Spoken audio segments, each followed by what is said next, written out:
Hello and welcome to Creative Commons and You, an educational video from Florida Virtual Campus and the Digital Services and OER Department, here to help you understand a little bit more about Creative Commons licenses.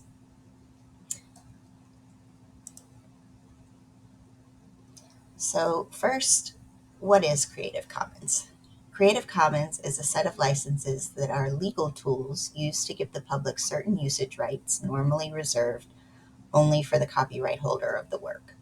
But Creative Commons is also an organization that keeps those licenses up, keeps them up to date with current copyright law and technical advancements and things of that nature.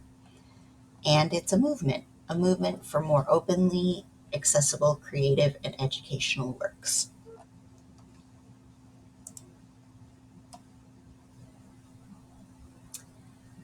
So each license uses the four elements on the screen alone or in combination. The first is BY, attribution. All licenses require attribution of the creator. That is the basis of the Creative Commons license.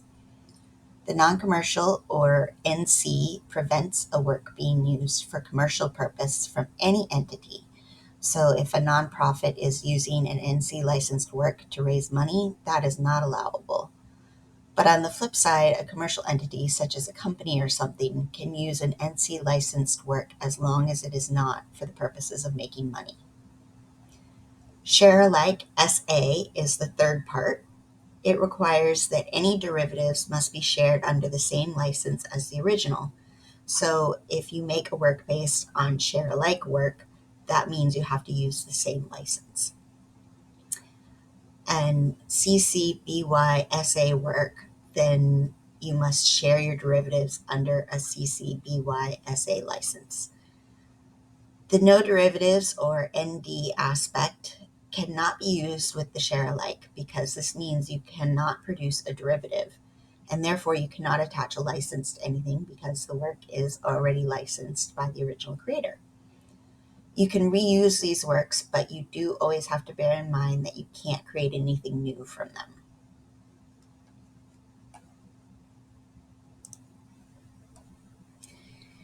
In the latest version, 4.0, each license has 3 layers. All 3 layers are important for making these licenses legally binding, readable in plain language, and machine readable. It's important for them to be readable in plain language, such as how I was describing them in a previous slide, so that there's understanding by users and reusers alike on what they can and can't do. The legalese was written by lawyers to make sure that all the licenses work within copyright law, so that when those licenses are taken to court, they can be defended in court and be legally binding. Most often that doesn't happen. Most often any disputes are resolved within the community, but there have been a couple of cases and the CC licenses have stood up in all cases. And the machine readable portion is important for allowing findability because that is how we get things like the Google search function that allows you to search by certain Creative Commons licenses. The licenses have to be machine readable in order for that search function to work, so they all have that aspect as well. So what are the 6 licenses? They are CC BY, which is attribution only, so you can do whatever you want with it as long as you attribute to the original author.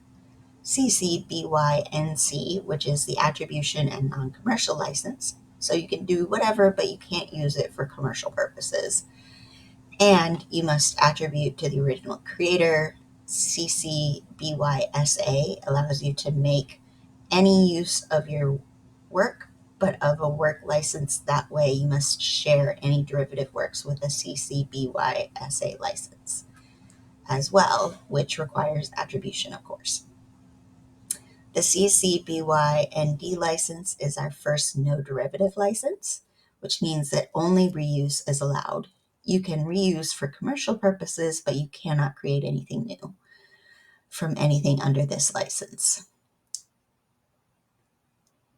The BYNCSA license allows you to reuse or create derivatives of a work, but you cannot use those for commercial purposes. and you must license all your derivatives of that work under the BYNC-SA license. And finally, the most restrictive license, which is the BYNC-ND license. That's attribution, non-commercial, and no derivatives. So you can't use it for commercial purposes, and you can't make anything new out of it. You only can reuse it for non-commercial purposes.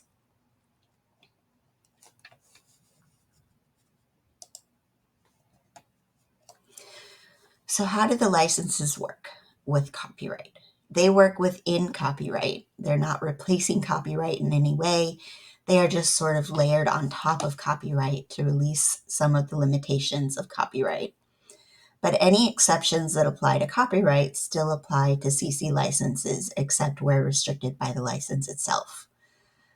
So these things are fair use or classroom use, purposes or commentary, that sort of thing. They are bound by the laws of the country that makes the copyright laws that you are creating the work in.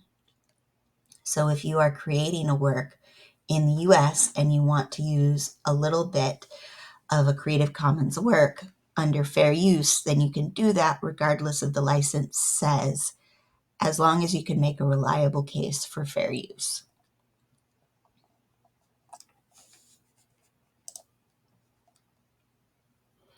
In Florida, we have the spectrum of open, which is a framework we came up with where we start with public domain, which is most open. You can do whatever you want with a work in public domain, regardless of the creator, unless it has other restrictions like trademark on it. And it moves through Creative Commons, which do have some copyright restrictions on them, but are incredibly open and allow many, many uses that are not normally allowed under copyright, and follows around all the way through to getting permission by the copyright holder. And we've created this spectrum as we want to encourage faculty in Florida to use whatever means they have to make their classroom content as freely and openly available as they can for students at the lowest cost to students.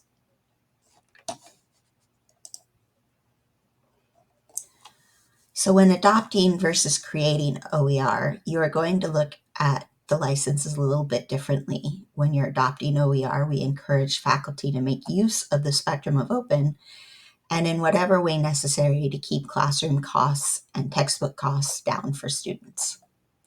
We do encourage the use of Creative Commons licensed works as much as possible. If you find another way to use something else in the spectrum of open, that is also good.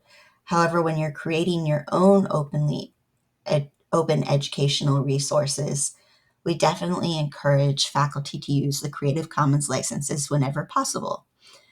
We want your work to be as openly available to as many students in Florida as possible, beyond the bounds of just your one classroom or your campus.